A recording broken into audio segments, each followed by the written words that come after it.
কি ব্যাপার সাগর সাহেব, চোরের মতো পালাচ্ছেন কেন? আমি চোর হতে যাবো কেন? জানেন আমার কত সাহস? তাই নাকি? শুনি কত সাহস। আমি রাত 10টা পর্যন্ত এখান থেকে একা একা বাসায় যেতে পারবো। ওরে বাবারে, আপনি অনেক সাহসী দেখছি। হুম, সব মেয়েরাই এ কথা বলে। পিচ্ছি পোলার ঢং দেখো, একা একা বাসায় পালাচ্ছে আর বলে খুব সাহস। আমি মেয়েদের সাথে রাস্তায় চলি না, তাই। আসছে সাধু বাবা, এখন চলো পিচ্ছি। বলে সাইকেলে চেপে বসলো। সাইকেল চালাচ্ছি, এমন সময় আরিয়া বলে, তোমার হাতে কি? তেঁতুলের আচার। আমার খুব পছন্দ তেঁতুলের আচার। বলে আমার হাত থেকে প্যাকেটটা নিয়ে নিল। আপনি এটা নিলেন কেন? আমার যেটা পছন্দ হয় আমি সেটা নিয়ে নেই। হুম কথা কম, সাইকেল ভালো করে চালাও। হুম বাসায় আসলাম আর ভাবছি, এত বড় লোক মাইয়া তার মাইক্রো রেখে আমার সাইকেলের পিছনে পড়লো কেন? কিছুই মাথায় ঢুকছে না। অযথা চিন্তা করে লাভ নেই, কার মাথায় কি আছে কে জানে। রাতে আমার আকাশ দেখতে খুব ভালো লাগে, তাই রাতের খাবার খেয়ে ছাদে গেলাম। আকাশের তারা দেখছি। হঠাৎ দেখি আরিয়াদের বাসার ছাদে আগুন জ্বলছে। আমি তো ভয় পেয়ে গেছি, আবার আগুন নিভে গেল। আমি বাঁচলাম। আজ আর ছাদ থেকে থাকা ঠিক হবে না বলে ছাদ থেকে নামতে যাব, এমন সময় দেখি ছাদের দরজার কাছে সাদা কাপড় পরে কে যেন দাঁড়িয়ে আছে। আমি বললাম, কে ওখানে? কোনো উত্তর দিল না। কেমন বিশ্রী হাসি হাসছে আর আমার দিকে এগিয়ে আসছে। হঠাৎ আরিয়াদের ছাদে আবার আগুন জ্বলে উঠল।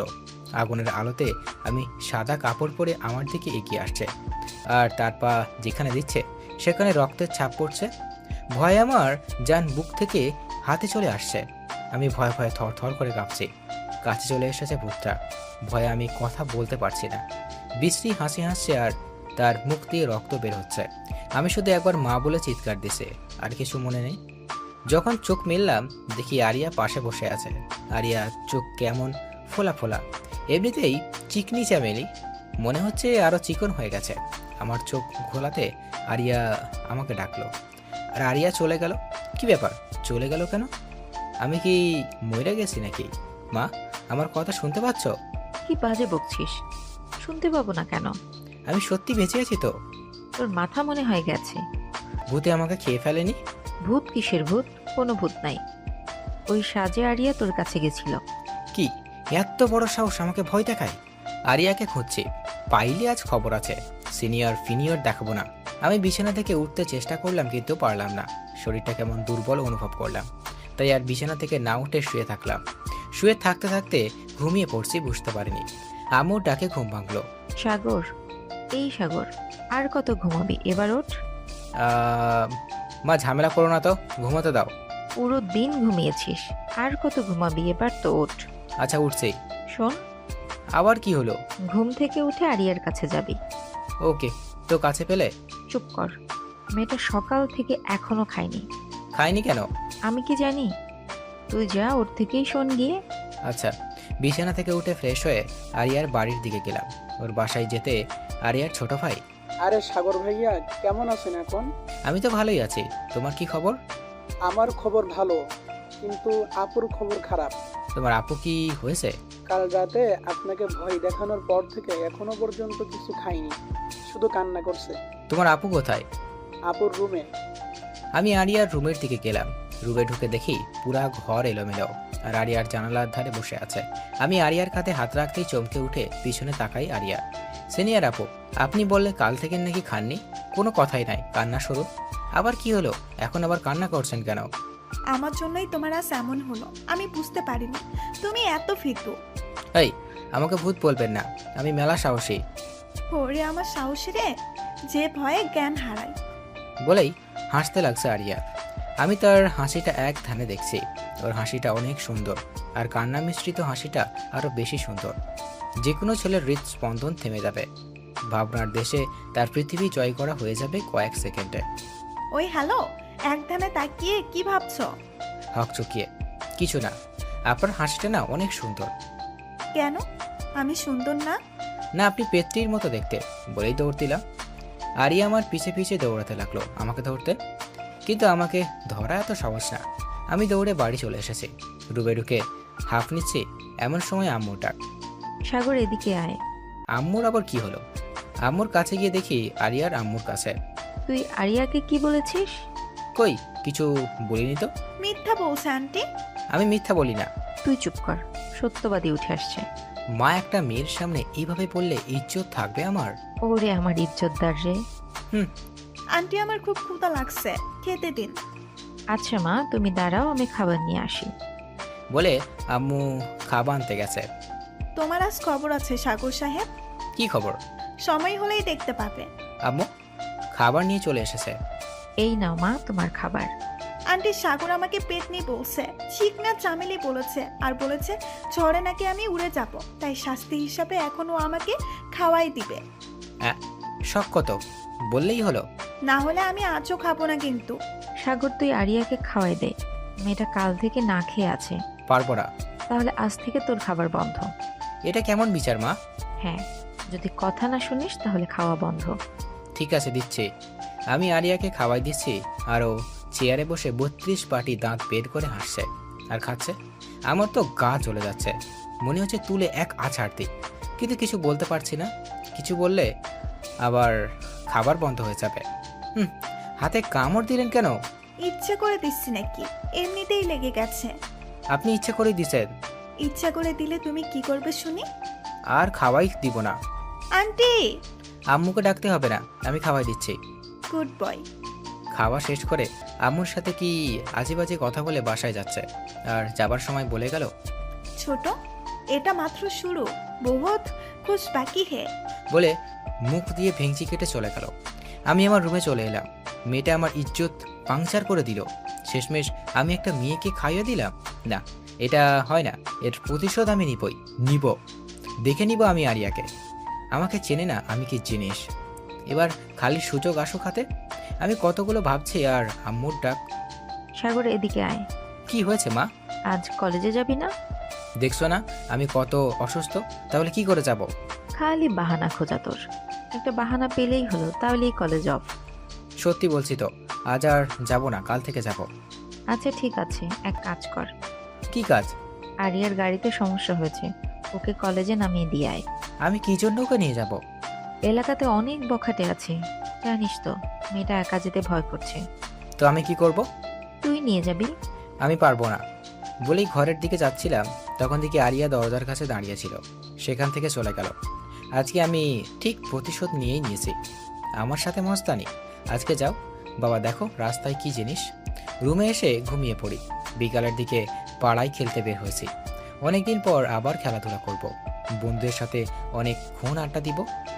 আম্মুর ফোন পেয়ে বাসায় গেলাম। কি একটা জরুরি দরকার আছে বললো।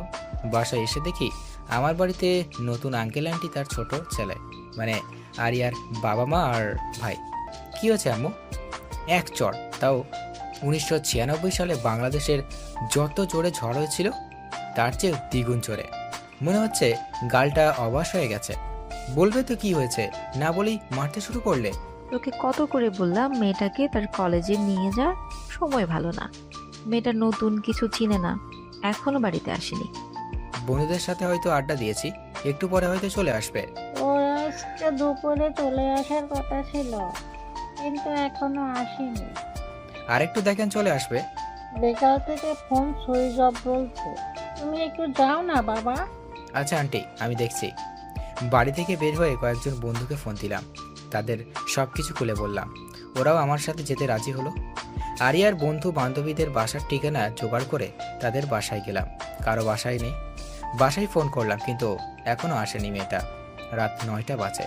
এখন একটু চিন্তা হতে লাগলো, যদি আমি আসতাম তাহলে এমন হতো না।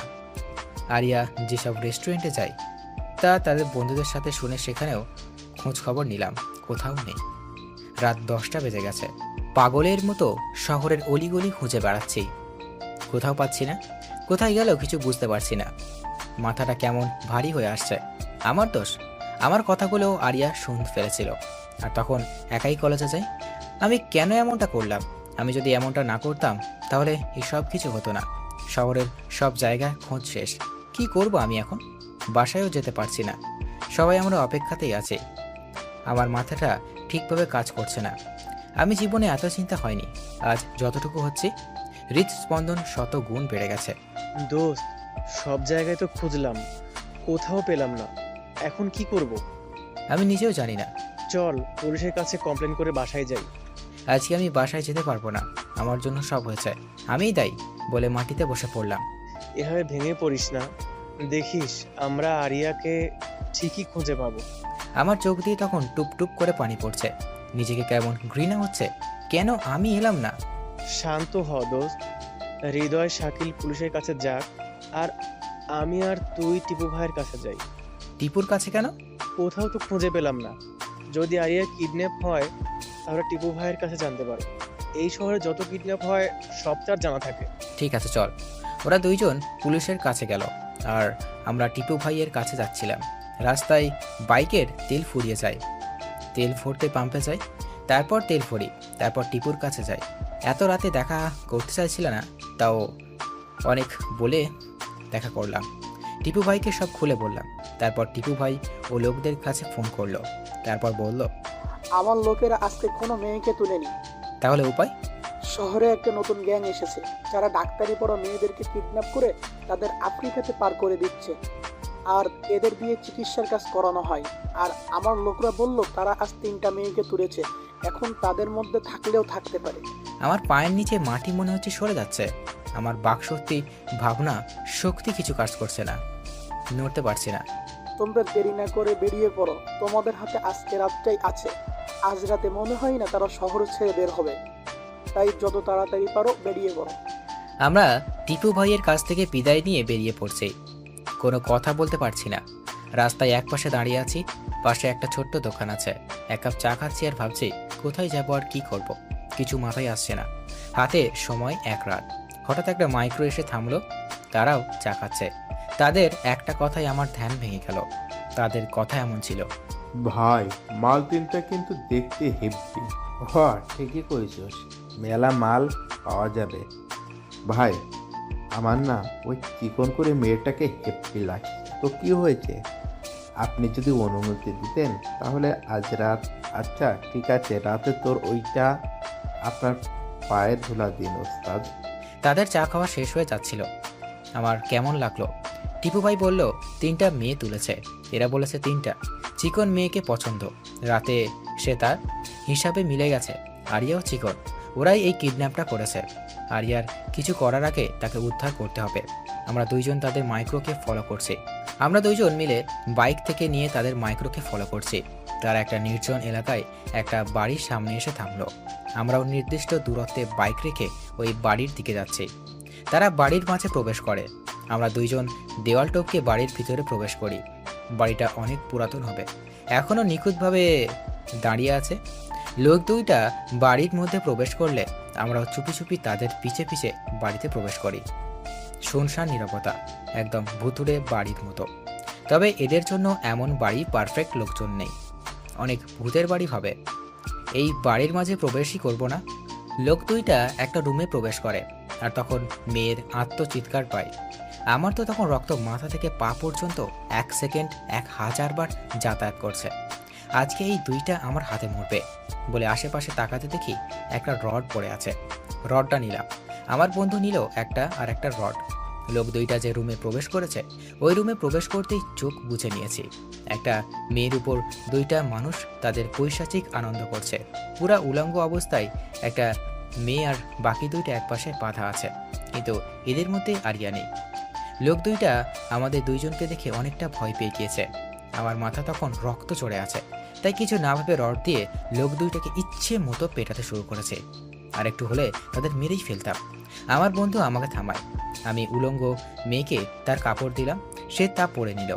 মেয়ে 3টে আতঙ্কে আছে, কথা বলতে পারছে না। আমি লোক দুইটাকে এক জায়গায় বসিয়ে রাখলাম।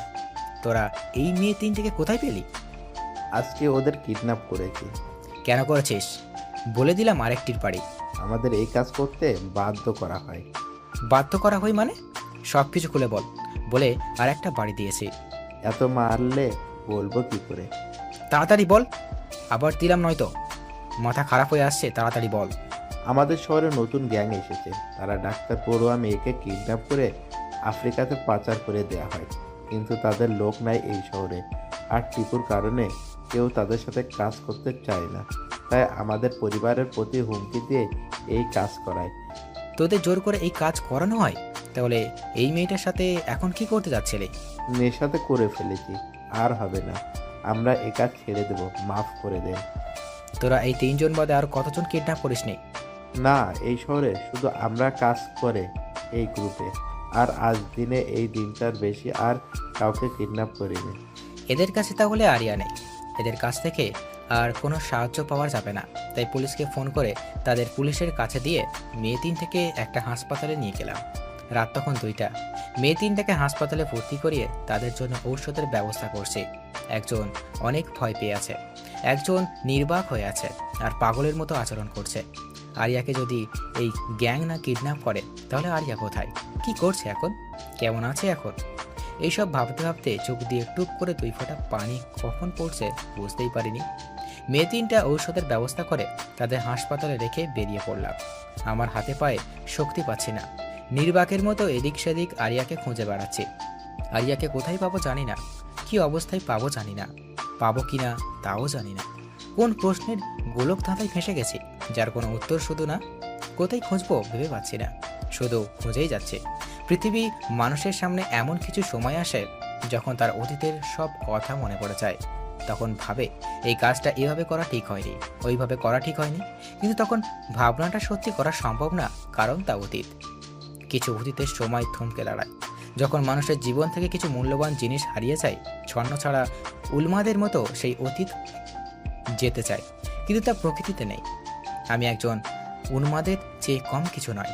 কারো কথা এখন শুনতে মন চাচ্ছে না, চারিদিকে ছুটে বেড়াচ্ছি কোথায় গেলে আরিয়াকে পাবো। পুরো শহরের অলিগলি গুগল হয়ে গেছে কার রাতে, কোনো জায়গায় বাদ দিইনি। এমন পরিস্থিতি মানুষের জীবনে যখন আসে তার বাকশক্তির চিন্তাধারা সব কিছু লোপ পায়। তার মাথায় শুধু একটা কথাই বারবার রিপিট করে, ওই জিনিসটাই কোথায় পাবো। আমার চোখে আরিয়ার চেহারা, মাথায় আরিয়ার কথা, পিচ্ছি আমাকে লিফট দাও তোমার সাইকেলে। এইসব ভাবছি আর বাইক চালাচ্ছি। রাস্তা ফাঁকা, একটা খেলা মাঠে এসে থেমেছি। আমি আমার বন্ধুকে বললাম, তুই বাইক নিয়ে বাসায় যা। কেন, তুই যাবি না? না, যাব না, আরিয়াকে খুঁজতে হবে আমাকে, তুই যা। দেখ, সাগর পুরো রাত খুঁজেছি, রাতে খাবারও খাসনি। তুই এবার বাড়ি চল, কাল আমরা সবাই মিলে আবার খুঁজবো। আরিয়াকে না পাওয়া পর্যন্ত আমি ও বাড়িতে যাব না, তুই যা। তুই চল তো। আমার তখন কারো কেয়ারই ভালো লাগছিল না। আমার চোখে না ঘুমোনো টেনশনের চেহারা পুরো রক্তবর্ণ। আমি ওই চোখ নিয়ে আমার বন্ধুর দিকে তাকালাম আর বললাম, তুই আমাকে জোর করতে আসিস না, আমার মধ্যে মানুষের মন নেই এখন। তোকে যা বলছি তাই কর, না হলে তোরও পিটাই শুরু করব। আমার বন্ধু হয়তো ভয় পেয়েছিল, আবার নাও পেতে পারে জানি না। সে কিছু না বলে বাইক নিয়ে গেল। আমি তখন একটা খেলার মাঠের মাঝে দাঁড়িয়ে, চারিদিকে আজানের প্রতিধ্বনি। আমার চিন্তা ধারায় যত প্রশ্ন আছে সবগুলো উত্তর ছিল না। মানুষ জীবনে মৃত্যুর সামনে আর এমন পরিস্থিতিতে যে কোনো কিছু করে ফেলতে পারে। এই সময়টাতে মানুষের পুরো জীবন মনে পড়ে যায়। কিছু মুহূর্ত চোখের সামনে বাস্তবে হচ্ছে বলে মনে হয়। আমি আকাশের দিকে তাকিয়ে আছি। আরিয়া নিখোঁজের পিছে আমি তাই। তাকে কোথায় খুঁজবো? আমি কি বাসায় যাব? তাদের বলতে পারবো আমি আরিয়াকে পাইনি? আমি একজন নিকর্ম, যার কারণে মেয়েটা নিখোঁজ। আমার চোখের সামনে গোলক ধাঁধা ঘুরপাক খাচ্ছে, যার প্রত্যেকটা উত্তর না।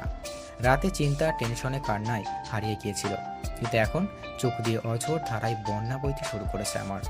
আমার কোনো চিন্তা কাজ করছে না। আরিয়া কোথায় তুমি? গগন ফাটে তো চিৎকার করে কাঁদতে ইচ্ছে করে। আমি মাটিতে বসে পড়ে চিৎকার করে বলছি, আরিয়া সব দোষ আমার। আমি যদি তোমার সাথে যেতাম তাহলে এমনটা হতো না। কেন আমি তোমার উপর রাগ করলাম, আর কেন তোমার সাথে গেলাম না? আমার নিজের প্রতি তখনও ঘৃণা হচ্ছে। হঠাৎ চোখটা বন্ধ হয়ে যায়। সারা রাত ঘুমাইনি তো, কখন চোখটা বন্ধ হয়ে গেছে বুঝতেই পারিনি। মাটিতে পড়ে গেলাম। এতটুকু মনে নেই কারো ডাকে আমি চোখ মেলে তাকালাম। এই যে, আপনি মাঠের মধ্যে শুয়ে আছেন কেন? আমি তার কথাতে উঠে বসলাম। আমাকে যে ডাকছে তার বয়স 10 থেকে 12 বছর হবে মনে হয়। তোমার নাম কি বাবু? তো বন্ধুরা, এতক্ষণ ধরে গল্পটি শুনেছ। গল্পটি তোমাদের কাছে কেমন লাগছে? যদি গল্পটি ভালো লেগে থাকে এবং এ ধরনের গল্প আরও শুনতে পছন্দ করো, তাহলে এক্ষুনি নিচে থাকা সাবস্ক্রাইব বাটনটি টিপে আমাদের পরিবারের একজন সদস্য হয়ে যাও এবং গল্পটি কন্টিনিউ করো। আর হ্যাঁ, একটি সুন্দর কমেন্ট করতে কিন্তু ভুলবে না। অনিক, আপনি এখানে এভাবে শুয়ে আছেন কেন? এমনিতেই। কারোর সাথে ঝগড়া করে বাড়ি থেকে চলে এসেছেন? না তো, কেন? না, এমনিতেই। তুমি অনেক বড় হয়ে গেছো। হ্যাঁ, আমার মাও বলে। আচ্ছা, তাই? হ্যাঁ। ছেলেটার সাথে কথা বলতে আমার বন্ধু বাইক নিয়ে হাজির, আমাকে নিতে এসেছে। ছেলেটার কথাতে জাদু আছে। তার সাথে যখন কথা বলছিলাম তখন মনের সব ব্যথা হারিয়ে গিয়েছে। কিন্তু যখন আমার বন্ধু আসলো তখন আবার পুরাতন কথা মনে পড়ে গেল। আমার মাথাতে তখন আবার চিনচিনে ব্যথা শুরু হলো। আমি বন্ধুর বাইকে করে আরিয়াকে খুঁজতে বের হলাম। পুরো সকাল আবার খুঁজলাম, কোথাও পেলাম না। হাল ছেড়ে দিইনি, ছাড়া আর কিছুই করার নেই। পকেটে হাত দিয়ে দেখি ফোন নেই। বন্ধুর সাথে বাড়ির পথে ফিরতে গেলাম। বাড়িতে ফিরে মাথা নিচু করে ঢুকলাম। দেখি মা বাবা, আরিয়ার মা বাবাও বসে আছে। তারা আমাকে দেখে কেমন চমকে ওঠার মতো আমার কাছে চলে এলো। তোর কিছু হয়নি তো বাবা? মায়ের কথাতে ভেবে দিলাম আমার কিছু হয়নি, কিন্তু আরিয়াকে পাইনি। আমি আরিয়ার মায়ের কাছে গেলাম। আন্টি, আপনার মেয়েকে খুঁজে পাইনি, আমাকে মাফ করে দিয়েন, আমার জন্য সব হয়েছে। তাদের কথা বলার সুযোগ না দিয়ে ছাদে চলে এলাম। সকালের আলোতে মানুষের কাছে পৃথিবী আনন্দময় হয়, আর আমার কাছে বিষাদময়। আলো থাকা সত্ত্বেও কেমন অন্ধকার আচ্ছন্ন মনে লাগছে। ছাদে দাঁড়িয়ে সব ভাবছি, হঠাৎ কারো হাত আমার পিঠে অনুভব করলাম। পিছনে ফিরে দেখি আরিয়া দাঁড়িয়ে। আমি নিজেকে বিশ্বাস করতে পারছি না যে আরিয়া আমার সামনে দাঁড়িয়ে আছে। নিজের চোখে বিশ্বাস করতে পারছি না, তাই আরিয়ার হাতে চিমটি দিলাম। চিমটি দিচ্ছ কেন? স্বপ্ন না, সত্যি, তাই দেখছি। স্বপ্ন না, সত্যি। দেখতে মানুষ নিজের গায়ে চিমটি দেয়, আর তুমি আমার হাতে দিচ্ছ? কি জানি, ভুলে গিয়েছি। আপনি কি সত্যি আরিয়া? সত্যি, তোমার সামনে দাঁড়িয়ে আছি, এই দেখো, বলে এক চড়। চড়ের ব্যথা অনুভব করলাম, তার মানে এটা সত্যি আরিয়া। আমি 2টা চড় দিছি, মেয়েটা কান্না করতে শুরু করেছে। আমাকে এত জোরে মারলে? তো শোয়াক করব? কাল দিন রাত কোথায় ছিলেন? আমার কতটা কষ্ট হয়েছে জানেন? আমারও মেলা কষ্ট লেগেছিল সকালে তোমার কথা শুনে, তাই ভাবলাম তুমি প্রতিশোধ নেওয়ার আগে আমি নেই। কোথায় ছিলেন পুরো দিন রাত? তোমার রুমে। আমার রুমে? তোমার রুমে ছিলাম, কেউ জানে না, চুপি চুপি করেছি বিকেলে কলেজ থেকে এসে। আর একটা চড় দিলাম। আবার মারলে কেন? আমাকে সারা রাত দিন শহর ঘোরানোর জন্য? তোমার সাথে কোনো কথা নাই, আমাকে শুধু মারছো। আর একটা চড় দিয়ে আরিয়াকে বুকের মাঝে জড়িয়ে ধরলাম। জানি না তখন মনের মধ্যে কেমন হচ্ছিল, মনে হচ্ছে অনেক বড় কষ্টের মধ্য থেকে বের হয়ে এলাম। আরিয়াকে সে সব এভাবে জড়িয়ে ধরে থাকি। এই ছোট, আমার দম বন্ধ হয়ে আসছে, ছাড়ো। ছাড়বো না, আবার যদি হারিয়ে যান? হারাবো না, ছাড়ো। মনে থাকে জানো। ঠিক আছে, ছাড়ো। আরিয়াকে ছেড়ে দিতেই আরিয়া সাইডে চলে যায়, তারপর হাফ ছাড়ে। তুমি তো আমাকে আরেকটু হলে মেরেই ফেলতে। মেরে ফেলার জন্য তো ধরিনি, আমার দম বন্ধ হয়ে আসছিল। সারাদিন রাতের কষ্টের সমাপ্তি স্বরূপ। অনেক কষ্ট হয়েছে না তোমার? আপনার জন্য এতটুকু করাই যায়। আমি বুঝতে পারিনি যে তুমি সারা রাত বাইরে থাকবে। তোমার ফোনে অনেকবার ফোন দিয়েছি, কিন্তু অফ বলছে। ফোনটা হারিয়ে গেছে। জানো, আমিও সারা রাত ঘুমাইনি, খাইনি। আপনার এমনটা করা উচিত হয়নি। কেন? আমি অনেক কষ্ট পেয়েছি। আমার ছোট ভাইটা দেখে অনেক কষ্ট পেয়েছে। ভাইয়া, কথাটা শুনে মনে হচ্ছে সব আবেগ আমার বুকের ভিতর থেকে বেরিয়ে ছাদ থেকে লাফ দিচ্ছে। ভালো লাগার বাতি নিভে অন্ধকার, মনে হচ্ছে তুলে এক আছাড় দিই। আমি ওর কোন জন্মের ভাই লাগি? ছোট ভাইয়া কি বিড়বিড় করছো? ভাবতেছি আপনাকে ছাদ থেকে ফেলে দিই। কেন কেন? আমি আপনার কোন জন্মের ভাই লাগি? তুমি তো আমার আদরের ছোট ভাই। আপনার ভাইয়ের গুষ্টি গিলাই বলে ছাদ থেকে চলে এলাম। আর ইয়ে আমাকে পিছন থেকে ডেকেই যাচ্ছে। আমি আমার রুমে চলে এসেছি। এসে ভাবছি মনটা কতটা হালকা হয়ে গেছে। মনে হচ্ছে কোনো পাথরের সমান চিন্তা মন থেকে নেমে গেল। জীবনে যতটা না কষ্ট পেয়েছি তার থেকে বেশি পেয়েছি এই কয়েকদিনে। মনে হচ্ছে কোনো বিভীষিকার স্বপ্ন দেখছিলাম। আরিয়াকে দেখার পর সেই স্বপ্ন থেকে বাস্তব জীবনে চলে এসেছে। মানুষের জীবনে কিছু কষ্ট থাকে যা তার মনে পাথরের মতো সব সময় আঘাত করতেই থাকে। সেই যন্ত্রণা কখনো যায় না, হয়তো মুখের হাসির আড়ালে থাকে। মনটা হালকা হয়ে গেছে, ঘুমে চোখটাও বুজে আসছে, তাই ঘুমিয়ে পড়লাম। হঠাৎ মনে হচ্ছে কানের মধ্যে কিছু প্রবেশ করছে। হাত দিচ্ছি, তখন বন্ধ হয়ে যাচ্ছে। আবার এমনটা হচ্ছে, চোখ খুলে দেখি আরিয়া সামনে ঝুঁকে থেকে এই কাজটা করছে। আমি ভাবছি আমার সাথে যখনই এমন করছে তখন আমিও করি, বলি থেকে জড়িয়ে ধরছে। আরিয়া হক চকিয়ে উঠছে, বুঝতে পারেনি আমি এমনটা করব। অনেক ছাড়ানোর চেষ্টা করছে, যখন দেখতে পাচ্ছে তখন আমার হাতে দিল একটা কামড়। ও মা গো, এত জোরে কেউ কামড় দেয়! হাতটা ছেড়ে দিতেই আরিয়া পর্যাপ্ত দূরত্বে চলে গেছে। তুমি যেভাবে ধরেছো ছাড়া পেতে তো দিতেই হবে। তাই বলে এত জোরে? তোমার বড় আপু দিছে না, তাই রাগ করে না ভাই। ওরে আমার বোন এসেছে রে। ওই ছোট, সাবধান, জোরে কথা বলবা না। বললে কি করবে? এমন কিছু করব যে এলাকায় মুখ দেখাতে পারবে না। আপনাকে ভয় পাই নাকি? পাও না, বাট পাবে খুব তাড়াতাড়ি। তাই না? তাই। বলে মুখ ভেঙচি কেটে দৌড়ে পালিয়ে গেল। আমি ভাবছি মেয়েটা কি করতে চায় যে তাকে আমি ভয় পাবো, ভেবে পাচ্ছি না। তাই অত ভেবে কাজ নেই। কাল কলেজে যেতে হবে, তাই বেশি চিন্তা ভাবনা করতে হবে না। আম্মু রাতের খাবার খেতে রাখছে। আমি খেতে গিয়ে দেখি বাবা মার সাথে খাবার টেবিলে আরিয়া বসে আছে। এই চিকন চামেলি কি শান্তি মতো খেতেও দিবে না? যেখানেই যাই সেখানেইও। যাই হোক, সব কিছু ভুলে খেতে বসলাম। একদিনের শরীরের কি হাল বানিয়েছো? কই, ঠিকই তো আছে। আমার চোখ আছে, তোমার চোখ দিয়ে দেখলে কবেই টপকে যেতাম। তুমি আমাকে ইনসাল্ট করছো একটা মায়ের সামনে? ওই ছোট, আমাকে মায়া বলবে না, বলবে বড় আপু। আমার খেয়ে দিয়ে কাজ নেই। আপনি আমার কোন জন্মের আপু লাগেন? বর্তমান জন্মের। তাই? হ্যাঁ। তাহলে আপনার বাবাকে বলেন আমাকে যেন টাকার ভাগ দেয়। দিবে তো, টেনশন করো না ছোট। হ্যাঁ, টাকার ভাগও দিবে। 100 বার দিবে। আচ্ছা, আমাকে টাকার ভাগ কেন দিবে? আর যাতে ভাই না বলে সেজন্য বললাম। বাট মায়া এদিকেও আমার থেকে এক ধাপ এগিয়ে। ডাক্তারি পড়তে কি এইসব শেখায় নাকি? তোমরা থামো। আর হ্যাঁ, কাল থেকে প্রতিদিন তুমি আরিয়াকে তার কলেজে পৌঁছে দিবে। ভাত মুখে দিচ্ছি তখনই বাবা এই কথাটা বলছে, আর ভাতটা গলাতে বেঁধে গেছে। ঠিক মতো খাবারও খেতে পারো না। এই নাও, পানি খাও। ওনার এত বড় গাড়ি থাকতে আমি কেন নিয়ে যাব? সেফটির জন্য। দিনকাল এত ভালো না। আমি পারবো না। তুমি পারবে না, তোমার বাবা পারবে। বাবা পারবে যখন, তখন তুমি প্রতিদিন নিয়ে যাও। আমার সাথে ফাজলামো করো। তুমিই তো বললে আমি না পারলে বাবা পারে, আর তুমি তো আমার বাবা। পড়াশোনা করাচ্ছি এজন্য? কি শেখাচ্ছে তোমাদের শিক্ষকেরা? কি আবার পড়াশোনা?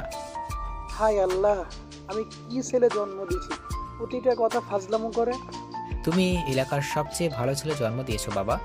ভালো ছেলে যখন, তখন যা বলেছি তাই করবে, না হলে কাল থেকে তোমার ভাত চাল হয়ে যাবে।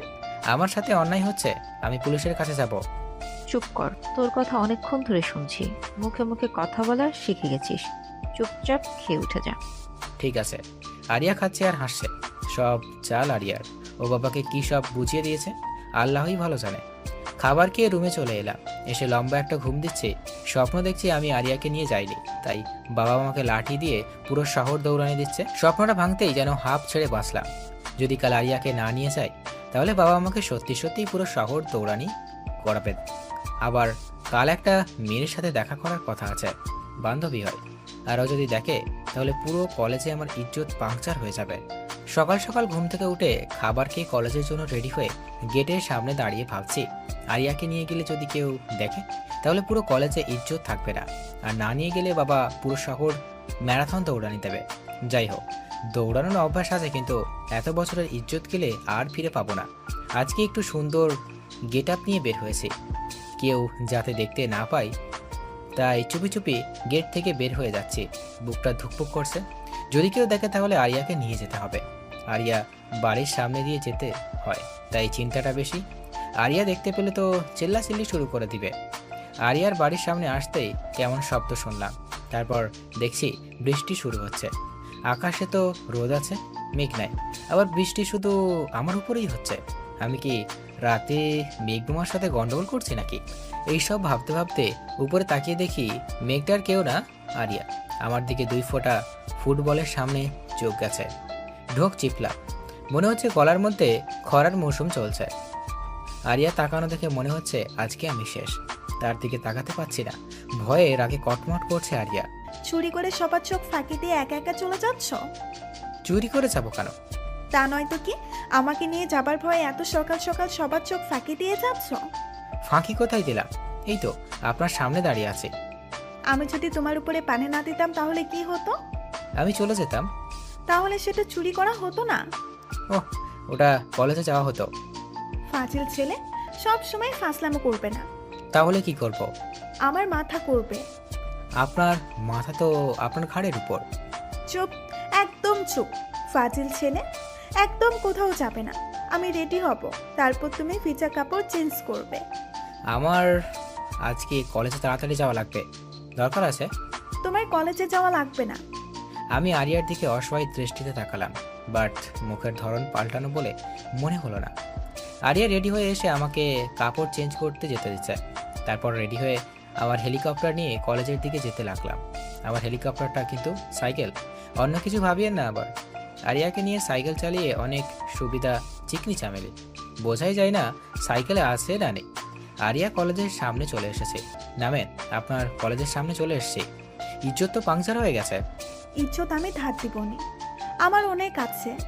আপনি কিন্তু ফাজলাম করছেন। তোমার থেকে শিখেছি। আমি শিখিয়েছি? কবে, কখন, কিভাবে? প্রতিদিন তখন শেখাবে। ফাজিল মাইয়া কোথাকার, বলে চলে এসেছে। আমার সাথে মস্তানি মারে, দেখে নিব একদিন কলেজে গিয়ে। বন্ধুদের সাথে আড্ডা দিলাম। আজকে দিনটা আরিয়ার কাছে স্পেশাল। আজকে সাগরের বার্থডে। সেদিন তার মায়ের কাছ থেকে শুনেছে ছেলেটা আসলেই পাগল, কিছু বোঝে না, সবসময় উল্টাপাল্টা বোঝে। তাকে আজকে সারপ্রাইজ দিতে হবে, এমনভাবে দিতে হবে যাতে বুঝতে না পারে। বন্ধুদের সাথে আড্ডা দিচ্ছে এমন সময় আরিয়ার ফোন। ছোট ভাই কোথায় আছো? যেখানেই থাকি তাতে আপনার কি? আপনাকে কলেজে পৌঁছে দেবার কথা দিয়েছি। শোনো, আমার একটু দরকার আছে, তুমি আমার কলেজের কাছে চলে আসো। পারবো না। পারবা না? ঠিক আছে, তাহলে আমি ওই রাস্তার মাঝখানে গিয়ে দাঁড়িয়ে থাকবো। ব্ল্যাকমেল করছেন? ছোট ভাইকে ব্ল্যাকমেইল করা চাই? তাহলে কি করছেন এটা? একটু ভয় দেখাচ্ছি। কোথায় যেতে হবে? আমার কলেজের সামনে দাঁড়িয়ে থাকো। আমি আরিয়ার মেডিকেল কলেজের সামনে দাঁড়িয়ে আছি। এখানে দাঁড়িয়ে থাকার আলাদা একটা ফিলিংস আছে। ডাক্তারি পড়া মেয়েদের দেখতে একটু সুন্দর বেশি হয়, আবার সাদা অ্যাপ্রেন পরে তখন তো হুড়পড়ির মতো লাগে। না না, আমি ভালো ছেলে, এইসব চলে না। কিন্তু চোখে আজকে কি হলো, খালি সুন্দরী মেয়েদের দিকে চোখ যায়। নির্ঘাত কোনো অসুখ হয়েছে, ডাক্তার দেখাতে হবে। একটু পর দেখি একটা sweet, cute, beautiful, awesome, nice, wow, heavy একটি মেয়েকে আমার দিকে হাত বাড়িয়ে ডাকছে। তখন বুকের ভিতর ধুকপুক করছে, আর তাকে হেব্বি লাগছে। গানটা শুনতে পাচ্ছি না। তুমি যদি ডাকো হুড়পড়ি, তোমার জন্য আমি কি না করে যেতে পারি? তুমি চাইলে পাড়ি দিব 7 সমুদ্র 13 নদী, এরা তো একটা রাস্তা খানি। বলেই তার দিকে যাচ্ছে, আর মেয়েটা 2 হাত বাড়িয়ে আমার দিকে এগিয়ে আসছে। ও নো, এ তো ফিলিংস। আমি কোথায় রাখবো? মনে হচ্ছে আশেপাশে কেউ নেই, খালি আমি আর ডাক্তারনিটা। মনের মধ্যে হাডুডু ফুটছে। আমিও 2 হাত বাড়িয়ে তার কাছে যাচ্ছি, তাকে জড়িয়ে ধরতে যতটুকু লাগে। তাকে জড়িয়ে ধরবো এমন সময় একটা পাশ কাটিয়ে আর একটা ছেলেকে জড়িয়ে ধরলো। তখন মনের মধ্যে শুনতে পাচ্ছি, সুন্দরী তুমি কার, তুমি কার। ওদের দিকে তাকিয়ে থাকতে কখন দেওয়ালের সাথে ধাক্কা লেগেছে বুঝতেই পারিনি। আরিয়া দেখি পাশেই দাঁড়িয়ে হাসতে হাসতে মাটিতে বসে পড়ছে। এত হাসির কি আছে? একটু অ্যাক্সিডেন্ট হতেই পারে। অ্যাক্সিডেন্ট কেমন হয়? অজান্তে কিছু হলে তাকে অ্যাক্সিডেন্ট বলে। বাট এটা তো ইচ্ছে করে হয়েছে। অজান্তে হয়েছে? হয়েছে, আর শাক দিয়ে মাছ ঢাকতে হবে না, আমি সব দেখেছি। কি দেখছেন? দেখছি একটা লুচ্চা ছেলে 2 হাত বাড়িয়ে একটা মেয়ের দিকে যাচ্ছিল, মেয়েটা তাকে না ধরে অন্য কাউকে ধরেছে। ইজ্জত পাংচার হয়ে গেছে একবার, এটাও দেখে নিয়েছে। এখন কি করি? কি হলো, কথা বলছো না কেন? এমনি। তোমার এসব পরে দেখছি, আগে আমার সাথে চলো, দরকার আছে। কি দরকার? শুনে কি হবে? না বললে যাব না। আন্টিকে ফোন দিয়ে বলবো তুমি কি করছো? ব্ল্যাকমেল? না না, সোজা মেইল। ঠিক আছে চলেন। তারপর আমরা একটা শপিং মলে পৌঁছালাম। আরিয়া হয়তো কিছু কিনবে, তাই আসছে। আমি সেজন্য লেডিস কালেকশনের দিকে যাচ্ছি। সাগর, ওইদিকে কোথায় যাচ্ছ? কেন লেডিস কালেকশনে? সেটা আমিও জানি, ওইদিকে মেয়েদের জিনিস। সেজন্য তো যাচ্ছি। তোমাকে যেতে বলেছি? না। তাহলে যাচ্ছ কেন? আপনি জিনিস নেবেন তাই। আমি বলছি আমি নিব। না। তাহলে? তাহলে কার জন্য নিবেন? চুপ থাকো আর পিছে পিছে আসো। আমি তখন আরিয়ার পিছে পিছে যাচ্ছি। পরিচিত কেউ আমাকে দেখলে চোখ বড় বড় করে তাকিয়ে দেখছে, মনে হচ্ছে জীবনে আমাকে কখনো দেখেনি। এইটা কেমন হবে? আমি আরিয়ার কথা শুনে তার দিকে তাকালাম। একটা শার্ট হাতে নিয়ে আমাকে জিজ্ঞেস করছে, কিন্তু শার্টটা বড় মানুষের, তার ভাইটাও ছোট। তাহলে কার জন্য কিনছে? কি হলো বলো? কার জন্য? এত প্রশ্ন কেন? এমনি। শার্টটা কেমন? ভালো না। আচ্ছা তুমি একটা শার্ট পছন্দ করে দাও। আচ্ছা, তারপর একটা নীল রঙের পাঞ্জাবি পছন্দ করে দিলাম। শার্টের থেকে পাঞ্জাবিটা ভালো লাগছে। তোমার তো অনেক সুন্দর পছন্দ। জানি। চলো। আবার কোথায়?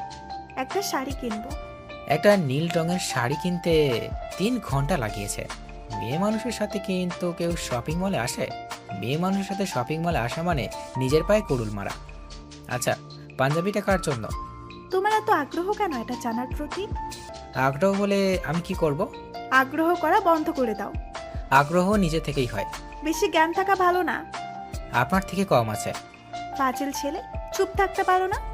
আচ্ছা, চুপ থাকবো বলেন। পাঞ্জাবিটা কার জন্য? আমার বিএফের জন্য। এবার চুপচাপ চলো বাড়ির দিকে। বুকের বাম পাশটা তখন কেমন জানি চিনচিনে ব্যথা করছে। মনে হচ্ছে ভারী কিছু মনের উপর জমা হচ্ছে। আরিয়ার বিএফ আছে। আরিয়া পিছু পিছু মার্কেট থেকে বের হলাম। তখন মনের মধ্যে ভারী কিছু বেঁধে আছে। মনে হচ্ছে বুকটা শরীরের চেয়ে ওজন বেশি হয়ে গেছে। মার্কেট থেকে বের হয়ে আরিয়াকে নিয়ে বাসায় আসলাম। তার সাথে কোনো কথা বলিনি। ভালো লাগছে না কিছু। ছেলেটা কত পাগল। শুধু বলেছি এগুলো বিএফের জন্য। তখন থেকে মুখটা বাংলার 5-এর মতো করে রাখছে। কোনো কথা বলছে না। না বলুক, আমিও বলবো না। একেবারে সারপ্রাইজ দিব যাতে চমকে যায়। বাড়িতে এসে আরিয়াকে তার বাসায় নামিয়ে আমার বাসায় এসে রুমে ঢুকে শরীরটাকে এলিয়ে দিলাম। মনের পাশাপাশি শরীরের এনার্জিরও কাজ করছে না। কিছু ভালো লাগছে না। তখন শরীরটাকে রিফ্রেশ করতে বাথরুমে গোসল করতে গেলাম। বাথরুমের শাওয়ার ছেড়ে দিয়ে তার নিচে বসে পড়লাম। মাথার উপর পানি পড়ছে। আমি নিচে বসে আছি। তখন চিৎকার করতে মন চাচ্ছে। কখন যে মেয়েটাকে ভালোবেসে ফেলেছি বুঝতেই পারিনি। তার বিয়ে পাচ্ছে, আগে বললে কি হতো? যাই হোক, সবারই একটা আলাদা জীবন আছে। তার নিজের ইচ্ছে লাগা তো চলার অধিকার আছে। এসব ভাবা বাদ দিয়ে তাকে মন থেকে ডিলিট করে দিব। সাগর বাসাতে নামিয়ে দিয়েই চলে গেল। কোনো কথা বলল না। ছেলেটা মানুষ, গোবর ছাড়া কিছুই নাই। যাই হোক, রাতে তাকে কেমন সারপ্রাইজ দিবে সে যে নিজেই ভুলে যাবে। আরিয়ার মনে তখন আলাদা রকম ফিলিংস কাজ করছে। কীভাবে তাকে সারপ্রাইজ দিবে এটা ভাবতে ভাবতে গোসল শেষ করে খাবার খেয়ে বন্ধুদের সাথে আড্ডা দিতে চলে গেলাম। সেখানেও মন বসতেছে না। সাগর, কি হয়েছে? বন্ধুর কথার চমকে উঠছে। অন্যদিকে মন ছিল তাই। কই কিছু হয়নি তো? কিছু তো হয়েছে। মন খারাপ করে আছিস? না রে, কিছু হয়নি। সত্যি করে বল, কি হয়েছে? আরিয়ার বিয়ে আছে রে। থাকতেই পারে, তাতে তোর কি? কেন থাকবে? কেন থাকবে না? আমি তাকে ভালোবাসি তাই। তুই তাকে বলেছিস? না, বলিনি। তাহলে মন খারাপ করে কি হবে? যদি বলতে, তারপর যদি না করতো তাহলে একটা কথা ছিল। তাহলে কি বলবো? এখন বলে কি হবে? তাও এক কথা, ওর তো বিয়ে আছে। বিয়ে থাকুক আর না থাকুক, ও তোর বড় বোন লাগে, তোর সিনিয়র। আরিয়ার কাছ থেকে ছোট ভাই শুনে বিরক্ত ধরে গেছে। এরা আবার বড় বোন বানাই দিছে। শালা তোর একদিন কি আমার একদিন। বড় বোন লাগে আমার বলে একটা লাঠি নিয়ে তাড়াতাড়ি দিচ্ছে। আগে 3 জন, আমি তাদের পিছে পিছে। এলাকার সবাই হাঁ করে দেখছে কি হচ্ছে এগুলো। তোদের আজ ধরতে পারলে খুন করে ফেলবো। আগে ধরে তো দেখা। আমার সাথে টক্কর নিস না কইলাম। ম্যারাথন স্পেশালিস্ট আমি। আমরা ওসামা বোল্টের কাছে থেকে এসেছি, তোর স্পেশালিস্ট হয়েও কাজ নাই। আমার থেকে তারা অনেক আগে চলে গেছে। এখন যদি তাদের ধরতে না পারি পরে, তাহলে তারা আমাকে খ্যাপাইতে থাকবে। তখন কি হবে? আর এলাকার মেয়েগুলোও দেখছে, যদি ধরতে না পারি তাহলে ইজ্জত পাংচার হয়ে যাবে। তখন কি করব? এইসব ভাবছি, ঠিক তখনই মাথার মধ্যে ঝাক্কাস একটা বুদ্ধি চলে আসছে। চোর চোর, আমার টাকা চুরি করে পালাচ্ছে, কেউ ধরো। যখনই কথাটা বলেছি এলাকার বুইড়া থেকে শুরু করে সবাই তাদের পিছু নিয়েছে। একজন দেখি চাইনিজ কুড়াল নিয়ে বার হচ্ছে। মনে হচ্ছে আজ ধরতে পারলে তাদের কুচি কুচি করে কাটবে। আমি সবার পিছে পড়ে গেছি। সবার আগে আগে ছুটতেছে। এক চাচার কথা, বেটা দিনের বেলা চুরি করো, ধরতে পারলে হাত কেটে দিব। আর একজন বলে আমি ওদের সারাদিন বাজারের মধ্যে কান ধরিয়ে দাঁড় করিয়ে রাখবো। আমি ওদের 3 জনে পৌঁছে দৌড়ানো বাদ দিয়ে বাসার দিকে যাচ্ছি। এলাকার লোকেরাই তাদের সামলে নিবে। আমার সাথে মশকরা করা মজা এবার হাড়ে হাড়ে টের পাবে। বাসায় এসে দেখি বাড়ি অন্ধকার, কেউ কোথাও দেখতে পাচ্ছি না। মা, ও মা, কোথায় তুমি? বাড়িতে আলো নেই কেন? এই তো বাবা, আমি রুমে।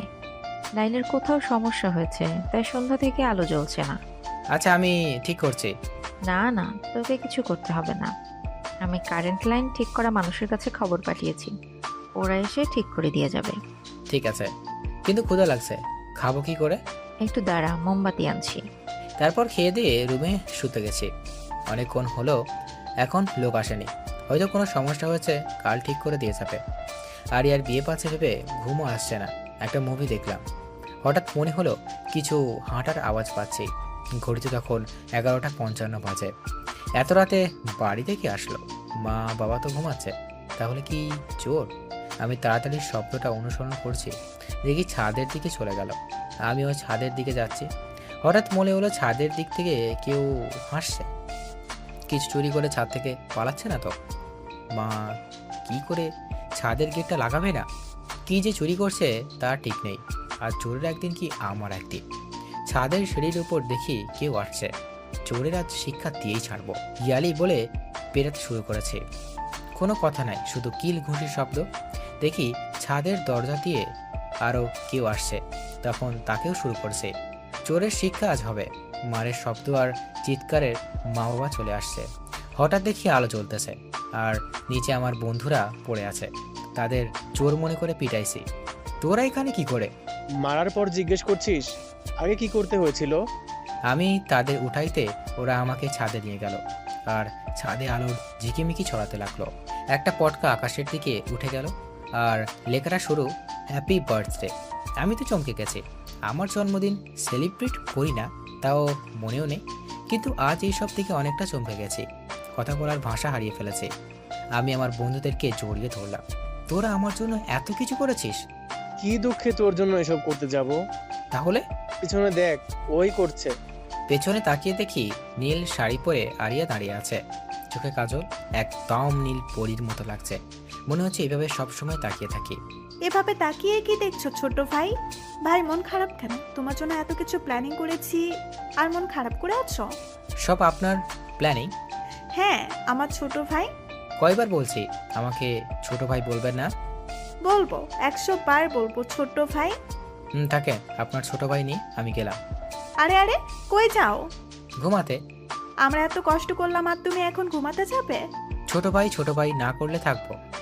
ঠিক আছে, এমন করবো না ছোট ভাই। আবার? সরি, এই নাও তোমার বার্থডে গিফট। পাঞ্জাবি? এটা আপনার বিএফের জন্য কিনছিলেন যে? আরে ধুর বোকা, তোমাকে চুপ করাতেই এমনি বলছি। তাই? হ্যাঁ, এখন পাঞ্জাবিটা জলদি পরে চলে এসো। তারপর আমি পাঞ্জাবি নিয়ে পড়তে আমার রুমে চলে এলাম। আমি পাঞ্জাবি পরে ছাদে গেলাম। এতটুকু সময়ে আরিয়ার বাবা মা ভাই চলে এসেছে। 3 বন্ধু, আরিয়ার পরিবার আর মা বাবা। একটা ছোটোখাটো পার্টি। নীল পাঞ্জাবি আমি আগে পরিনি, আজ প্রথম। তবে দেখতে ভালোই লাগছে মনে হয়। আমি ওখানে যেতে আরিয়া এসে পাশে দাঁড়ালো, আর আমার বন্ধুরা হাঁ করে তাকিয়ে আছে। মনে হচ্ছে তাদের মুখের মধ্যে ঢুকে যায়। দোস্ত, তোদেরকে হেভি লাগছে। আমার বন্ধু বলল, ভালো জিনিস তো ভালো লাগবেই। তোর খালি উল্টা ভাবনা। কথা উল্টা ভাবা যায়? চুপ কর, এদিকে আয়। তারপর কেক কেটে বার্থডে পালন করলাম। সেদিন রাতে অনেক মজা করেছি, অনেক সারপ্রাইজও হয়েছে। আর তখনকার সবচেয়ে দেখার মতো ছিল আরিয়া। নীল শাড়ি, চোখে কাজল, একদম নীল পরীর মতো লাগছে। আমার কাছে রাতটা অনেক স্মরণীয় হয়ে থাকবে। আমি ভেবেছিলাম পাঞ্জাবিটা অন্য কাউকে দিবে, বাট আমাকে দেয়, অনেক খুশি হয়েছে। পরের দিন আমার এক বন্ধুর আত্মীয় মারা যায়। তার সাথে আমার 3 বন্ধু যায়। অনেক দূরের পথ। সেখানে গিয়ে লাশ কবর দিতে দিতে অনেক রাত হয়ে যায়। সেদিন আর বাসায় ফেরা সম্ভব না, সে রাত ওখানেই থেকে যায়। আমাকে এখানে থাকতে একদম ভালো লাগছিল না। বাড়িতে থাকলে আরিয়ার সাথে ঝগড়া করলেও তাকে দেখতে পেতাম, আর এখন দেখতে পাচ্ছি না। একদম মন বসছে না এখানে, তেমন অস্থির লাগছে। প্রেমে পড়লে হয়তো এমনই ফিলিংস হয়। তার কথা বারবার মনে হবে, অস্থির লাগবে, তাকে দেখতে মন চাইবে, মনে হবে তার সাথে একটু কথা বলতে পারলে হতো। আমারও এমন হচ্ছে। কি দোস্ত, এত অস্থির কেন? কোথায় অস্থির? বুঝতেই পারছি কেমন করছিস। কোনো কিছুতেই মন বসাতে পারছিস না। এমনিতেই ভালো লাগছে না। আরিয়াকে মনে পড়ছে? এখানে আরিয়ার কথা কেন আসলো? যাকে ভাবছিস তার জন্য অস্থির, তার কথা তো আসবেই। তোর এত ভাবতে হবে না, তুই চুপচাপ থাক। তোর সাথে কথা বলাই বেকার। তাহলে বলিস না। হট। রাগ করে চলে গেল। কোনো মতে রাত পার করছি। স্বপ্নেও আরিয়া দেখছি। এই রোগ যার হয় তার যে কি সমস্যা, কোনো মেডিসিন নাই। মরবেও না, আবার সুস্থ থাকবেও না, মধ্যব্যাধি একটা। পরের দিন বাসায় আসবো, সেদিনও একটা দরকারে আসা হলো না। 2 দিন অনেক কষ্টে কাটিয়েছি। মনে হচ্ছে 2 দিন 48 ঘন্টা হয়ে গেছে, তবে বাড়িতে ফিরছি। এতে অনেক আনন্দ লাগছে যে আরিয়াকে দেখতে পাবো। মুচকি হাসিস কেন? আমার এক বন্ধুর কথায় তার দিকে তাকালাম, কথা ঘোরাতে বললাম, কাল কার্টুন দেখছি, সে কথা মনে পড়ছে আর তাই হাসি পাচ্ছে। আচ্ছা, আমরা কি ফিডার খাই? খেতেও পারিস চুপচুপি। তোর সব কথা দেরি করে দেওয়া লাগে। কথা তো সোজা পথেই যায়, বিজ্ঞান তো সেটাই বলছে। আর্টসের ছাত্র, তুই বিজ্ঞানের কি বুঝিস? আরে তোর মতো উল্লুক পরিচালনায় বিজ্ঞান জানি। সাগর, ভালো হবে না। কি করবি? আরিয়াকে তোর অতীত বলে দেব? তো আমি কি করব? ঠিক আছে, বলবো নে। আমি তোর কথা বলছি, অতীত জীবনে একটা পুলিশ সুপারের মেয়েকে পছন্দ করতাম। মেয়েটা অনেক সুন্দর ছিল, কিন্তু জাতরেল ছিল জানতাম না। একদিন সেজেগুজে একদম নায়ক স্টেজে প্রপোজ করছি, তখন আমাকে তার বন্ধুদের সামনে কান ধরিয়ে উঠবোস করাইছে। এই কথা যদি আরিয়াকে বলে তাহলে ইজ্জত বলে আমার কিচ্ছু থাকবে না, ইজ্জতের ফালাফালা হয়ে যাবে। হৃদয়, তোর আবার কি হলো? চকলেট খাবি? আমি ছোট নাই যে খাবো। তাহলে কি খাবি? আচ্ছা, তুই হঠাৎ জামাই আদর করে যাচ্ছিস, তাও নিচ থেকেই, কিন্তু কেন? তুই আমার কত ভালো বন্ধু, তোর মতো বন্ধু আর একটাও নেই। আমার কথা শুনে হাঁ করে আমার দিকে তাকিয়ে আছে। কার মুখে কোন কথা শুনছি? আমার মুখে শুনছিস? কিন্তু কেন? আরিয়াকে আমার অতীতের কথা বলিস না। ও, এই ব্যাপার। তাই বলি, কার মুখে কি কথা? আমার ইজ্জতটা রাখিস দোস্ত। পারবো না। ঠিক আছে, আমিও সামিয়াকে বলবো তোকে একটা মেয়ে পাবলিক প্লেসে থাপড়াইছে। তোর মনে আছে? থাকবে না কেন? কেন থাপড়াইছে তাও মনে আছে। দোস্ত চুপ কর, এই কথা বললে সামিয়া আমাকে থাপড়াবে। এই শর্তে বলবো না। কি শর্ত? তুই আরিয়াকে কিছু বলবি না, আমিও তাহলে সামিয়াকে কিছু বলবো না। ঠিক আছে, রাজি। ওকে। তারপর নিশ্চিন্ত মনে বাড়িতে আসতেছি। বাড়িতে এসে দেখি বাড়িতে কেউ নেই। বেল দিয়ে দিয়ে দরজা খুলছে না। আমি ফোন বের করে মাকে ফোন দিলাম। মা, কোথায় তুমি? আমি বাড়ির বাইরে দাঁড়িয়ে আছি। আমি তোর বাবা আরিয়ার বাসায় আছি। ওখানে কেন? কারণ আছে, তুই এখানে আয়। আচ্ছা। ফোনটা রেখে আরিয়ার বাড়িতে গেলাম। আমার বাবা মা সহ আরিয়া কয়েকজন আত্মীয় এসে দেখছে। সবার মুখ ভারী হয়ে আছে, মনে হচ্ছে বড় আকারের কিছু হয়েছে। আমি গিয়ে মাকে ডেকে নিই, এক সাইডে ডেকে দিলাম। কি হয়েছে মা? এত মানুষ কেন? আর সবাই এত চুপচাপ কেন? মা যা বললো তা শুনে আমার মাথাটা রক্ত উঠে গেছে। ঘটনাটা এমন, আজ সকালে আরিয়া তার কলেজ যাবার পথে কিছু বখাটে ঝামেলা করে, আসার পথেও। আর সন্ধ্যার দিকে এসে আরিয়ার বাবা মাকে বলে গেছে সে আরিয়াকে বিয়ে করবে, না দিলে জোর করে তুলে নিয়ে গিয়ে করবে। তাই এত মানুষ, আর সবাই এ ব্যাপারে সিদ্ধান্ত নিতে এত গুরুগম্ভীর ভাবে ভাবছে। সবাই গুরুগম্ভীরভাবে এটা নিয়ে চিন্তিত করছে কি করা যায়। ছেলেটার নামে অনেক রিপোর্ট আছে, কিছু না করে ফেলে তার আগেই এটা ব্যবস্থা করতে হবে। পরে কোনো ঘটনা যদি ঘটে যায় কিছু করা যাবে না। সবাই যে যার মনের ভাবনা প্রকাশ করছে, আর আমি এক জায়গায় দাঁড়িয়ে ঘামতেছি। কিরে সাগর, তুই এমন ঘামছিস কেন? মায়ের কথা শুনে চমকে উঠেছি। প্রচুর গরম পড়েছে তো তাই। তোর মাথা ঠিক আছে? মাথায় দিলাম, বললাম ঠিক আছে। মাথার উপর ফ্যান চলতেছে আর তোকে গরম লাগছে? গরম মনে হয় আমার উপর রাগ করছে। কি সব জাতা বলছিস? কি হয়েছে তোর? কি করে বলি? আরিয়ার বিয়ের চিন্তা করছে সবাই। আমার মনের ভিতরে তখন খরার মৌসুমি শুরু হয়ে গেছে। কিছু না, বড়দের সবার কথাতে একটা কথা বুঝলাম, আরিয়া বিয়ে দিতে হবে, না হলে সমস্যা। এখন কার সাথে দিবে এটাই ভাবনার বিষয়, কারণ বেশি দেরি করা যাবে না। কিছু ঘটার আগেই সব কাজ শেষ করতে হবে। আরিয়ার মন খারাপ, তার কত স্বপ্ন ছিল সে একদিন ডাক্তার হবে, মানুষের সেবা করবে, কিন্তু তার হবে না। একটা বখাটের ভয়ে তাই বলে এত তাড়াতাড়ি বিয়ে গেলে খুব কান্না করতে ইচ্ছে করছে আরিয়ার। সবার সিদ্ধান্ত হলো আরিয়ার মামাতো ভাইয়ের সাথে তার বিয়ে হবে। এটা শুনে আমার বুক চিনচিনে ব্যথা অনুভব করতে পারছে। মনে হচ্ছে দিলটা বুকের ভিতর থেকে লাফ দিয়ে বেরিয়ে ফ্যানের সাথে লটকে যাবে। আমার আর এখানে থাকা সম্ভব না। যাকে ভালোবাসি তার বিয়ে অন্য কারোর সাথে হবে শুনে কি করে থাকি? কেউ থাকতে পারবে না। আমি আর বাড়িতে চলে এলাম। এসে বাথরুমে ঢুকে অনেকক্ষণ গোসল করলাম। আমার যখন মন খারাপ থাকে বা কষ্ট পাই তখন অনেকক্ষণ গোসল করি। গোসল করে বেরিয়ে ছাদে চলে গেলাম। আকাশ ভরা তারা, সাথে থালার সামনে চাঁদ, কিন্তু আমার কাছে তখন পুরো আকাশ অন্ধকার দেখাচ্ছে। মনে হচ্ছে চারিদিকে অন্ধকার, আমার কাছে সামনে এগিয়ে যাওয়ার রাস্তা নেই। যা হচ্ছে নীরবে মেনে নিতে হবে। মনের গইনে তখন ভাবনার দুয়ারে চলে গেছি। সে ভাবনা রোবটিক, কোনো শব্দ নেই, নিস্তব্ধের পরিবেশ। হঠাৎ শরীরে ঝাঁকুনি অনুভব করলাম। তাকিয়ে দেখি মা দাঁড়িয়ে কি যেন বলছে, আমি শুনতে পাচ্ছি না। আচ্ছা, আমি কি মরে গেছি? শুনতে পাচ্ছি না কেন কিছু? গালের উপর ঠাস করে একটা শব্দ হলো। এবার সব শুনতে পাচ্ছি, তার মানে বেঁচে আছি। আমাকে মারল কে? কতক্ষণ থেকে কথা বলছি, যা বলছি তা শোনা বাদ দিয়ে আবার ভাবনার জগতে যাচ্ছিস। আমি মরে গেছি না বেঁচে আছি তা ভাবছিলাম। আর একটা থাপ্পড়। ব্যথা লাগছে? হুম। তাহলে বেঁচে আছিস, এবার নিচে চল। নিচে যাব না, অন্ধকার আকাশ দেখতে ভালো লাগছে। আকাশে চাঁদ নেই, তাই কত সুন্দর।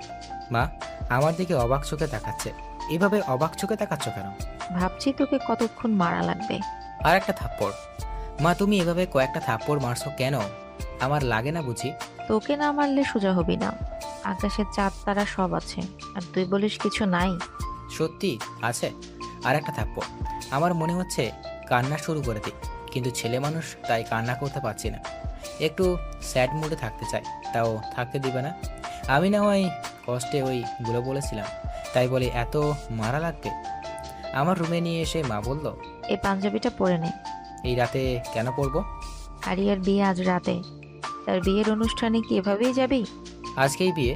হ্যাঁ, আজকেই। আমি যাব না, তোমরা যাও। কেন যাবি না? এমনি।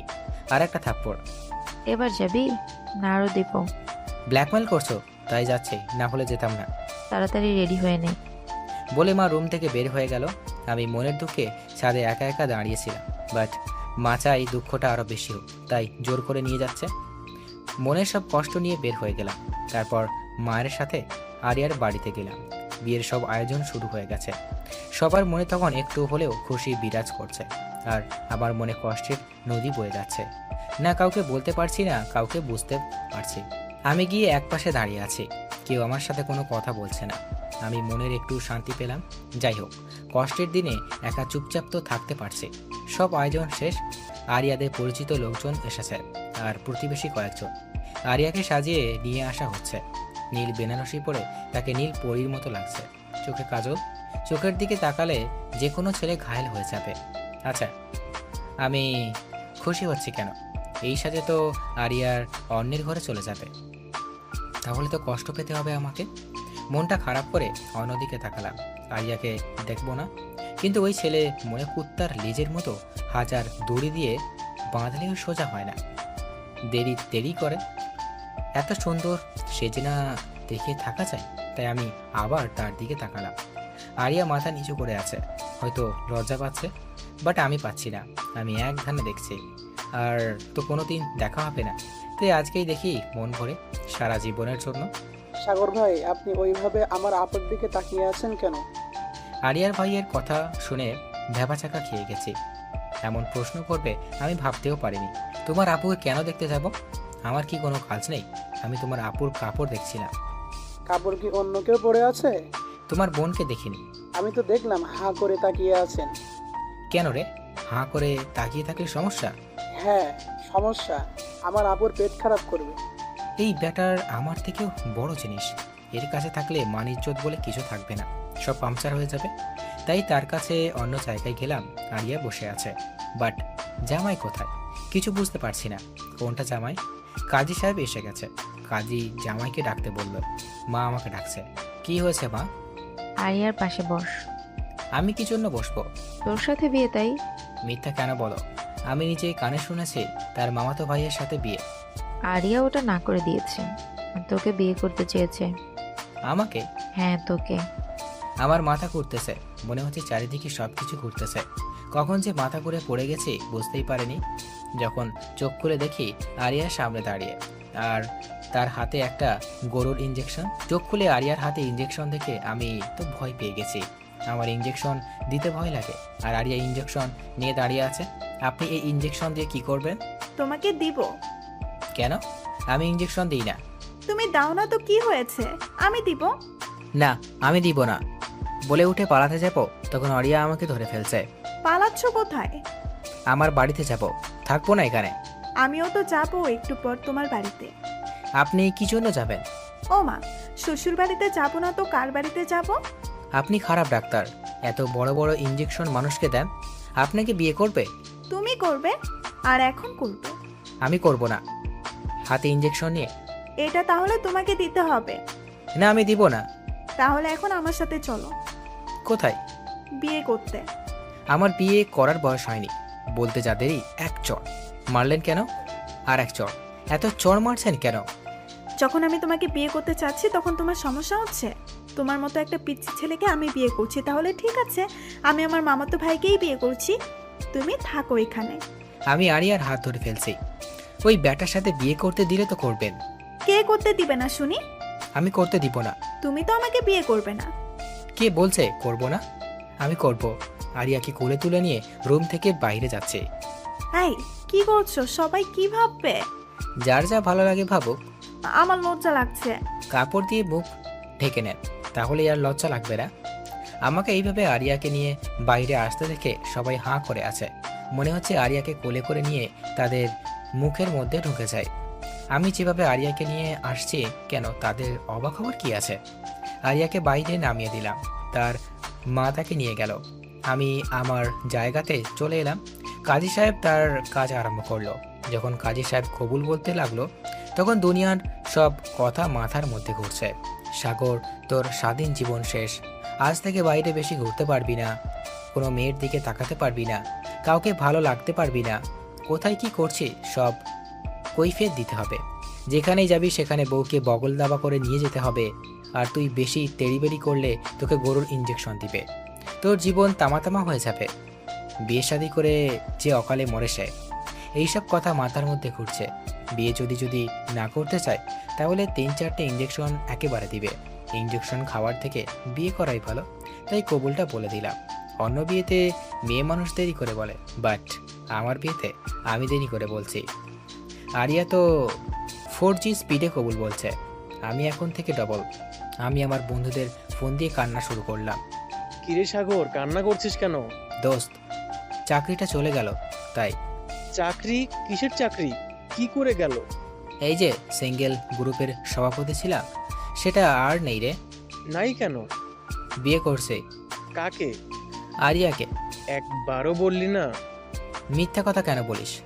ওই মিথ্যা বললাম। মাত্রই তো বললাম বিয়ে করছে, আর বলছিস বলিনি। বিয়ের আগে কেন বলিস না? বিয়ের আগে আমার বিয়ে, আমিও জানতাম না। তাহলে কখন জানলি? বিয়ের পরে। ফাজলামো করিস? না না, তুই রাখ, এখন বউয়ের সাথে রোমান্স করতে হবে বলি ফোন কেটে দিয়েছি। তারপর আরিয়াকে তার বাড়ি থেকে আমার বাড়িতে নিয়ে আসলাম।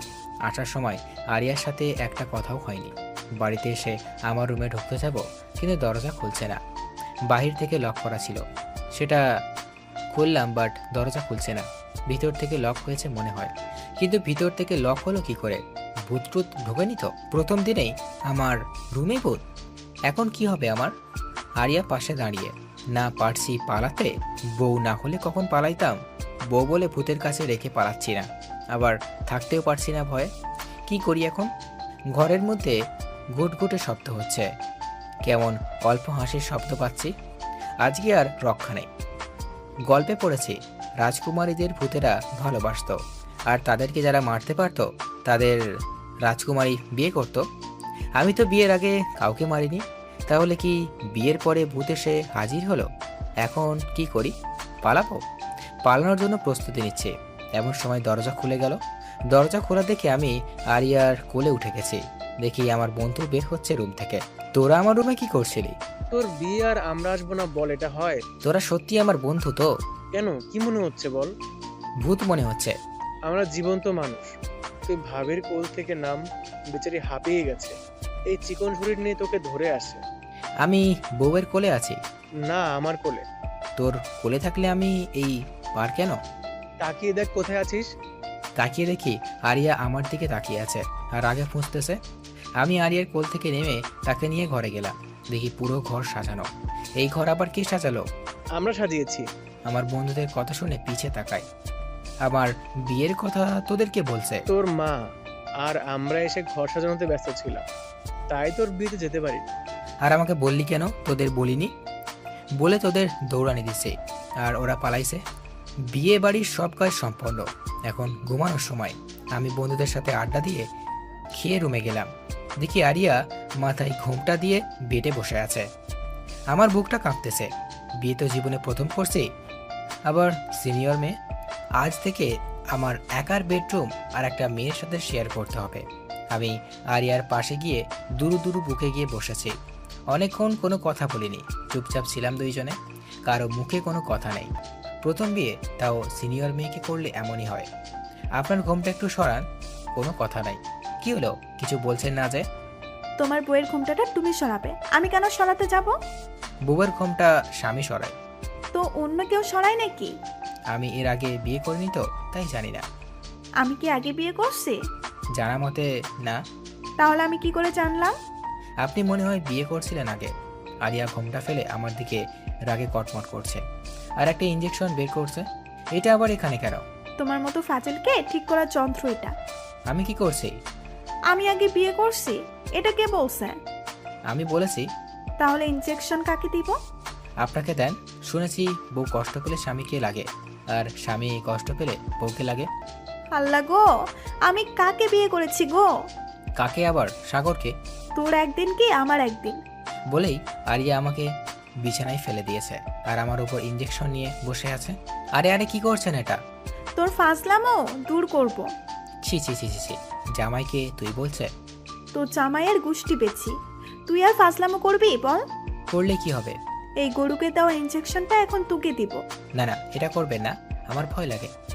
তাহলে বল, আর ফাজলামি করবি? আর করবো না ফাজলামো।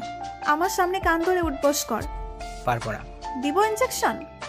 না না, করছি। শালা বিয়েটাই করা ভুল হয়েছে। বাসর রাতে কোথায় রোমান্স করব? না, কান ধরে উঠবোস করাচ্ছে। 30 বার করার পরে আরিয়া থামতে বলল।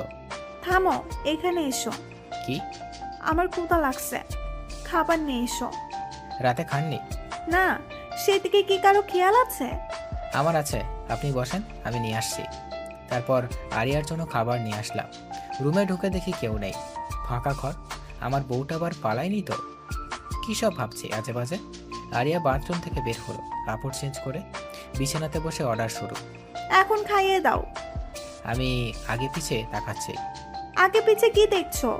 দেখতেছি কাকে খাইয়ে দিতে বললেন। তোমাকে বলেছি। আমি জীবনে কাউকে খাইয়ে দিইনি। তো কি হয়েছে, এখন আমাকে দিবে? তারপর আরিয়াকে খাইয়ে দিতে লাগলাম। বিয়ের প্রথম দিনেই এত কিছু করছে, বাকি জীবনে কি করবে তার ঠিক নেই। আরিয়াকে খাওয়ানো শেষ করে বাথরুমে গিয়ে আমিও কাপড় চেঞ্জ করে আসলাম। দেখি আরিয়া বসে আছে।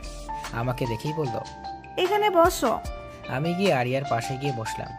আজ থেকে তুমি আমাকে তুমি করে বলবে, আর আপনি করে নয়। ঠিক আছে, তুমি করে বলবো।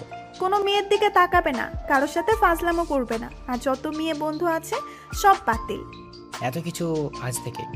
আজ থেকে মানে এখন থেকে। ঠিক আছে, আমার সিনিয়র বউ যখন বলছে তখন রাখতেই হবে। এই তো গুড জামাই। এত কিছু শুনবো, তার বদলে আমি কি পাবো? কি পাবে? এই নাও, প্রতিদিন পাবে তাহলে। বলেই আমাকে বিছানায় ফেলে দিয়ে আমার বুকের উপর মাথা দিছে। আজ থেকে তুমি আমার সম্পত্তি, সো তার দেখভাল আমাকেই করতে হবে বলেই আমার ঠোঁটে তার ঠোঁট লাগিয়ে দিয়েছে। আরও জানার জন্য বসে আছেন নাকি? কারেন্ট অফ হয়ে গেছে, সংযোগ বিচ্ছিন্ন, সমাপ্ত।